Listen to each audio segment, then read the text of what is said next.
প্রথমে আমি মিডিয়া হাউসের সবাই বয়স্ক প্রবীণ এবং নতুন সবাইকে আমার আন্তরিক শুভেচ্ছা এবং ধন্যবাদ জানাচ্ছি। আমরা প্রতি 6 মাস বা 4 মাস যখনই আমরা সুযোগ পাই, আমরা এই বছরের এই আজকে সবাই মিলিত হলাম। আমাদের Deepak Acharya information culture officer উনিও জয়েন করেছেন। তো ওনাদের সঙ্গে একটা কাজটি সৌজন্যমূলক পরিচিতির জন্য আমরা আজকে দেখেছিলাম।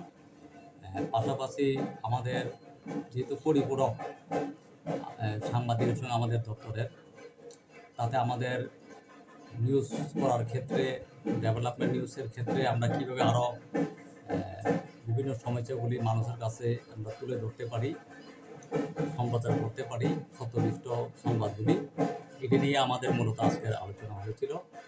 এবং আগামী দিনে আমরা কীভাবে আরও প্রসারিত করা যায় এটা আমাদের উপর থাকবে।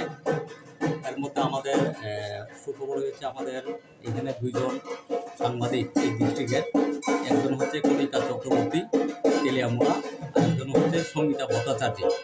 ওনাদের ফ্যামিলি পেনশন স্যাংশন হয়েছে। এই মাস থেকে ওরা 5,000 করে পাবে ওনাদের হাজবেন্ড মারা যাওয়ার কারণে।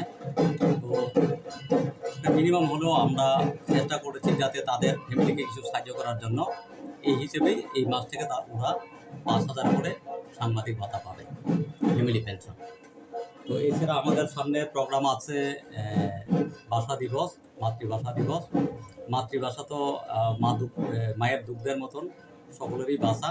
এই ভাষাকে আমরা কীভাবে সুন্দরভাবে প্রোগ্রাম করতে পারি এই সীমিত পয়সার মধ্যে, এটারও আমরা আলোচনা হয়েছে, যাতে করে সাংবাদিক এবং স্কুল এডুকেশন হোক বা যারা কবি সাহিত্যিক সবাই মিলিত হয়ে যাতে আমরা এই ডিস্ট্রিক্টে সুন্দর একটা প্রোগ্রাম করতে পারি মাতৃভাষাকে স্মরণ রেখে। এটা নিয়ে আমরা আলোচনা করেছি এবং আপনাদের কি সমস্যা ওইটা আমরা শুনেছি। আমরাও চেষ্টা করব আমাদের পক্ষ থেকে যতটুকু সম্ভব, যেটা আপনাদের ভবিষ্যতের কিছু একটা আমরা করে যেতে পারি কিনা, আমরা ওইটা আমাদের চেষ্টা থাকবে।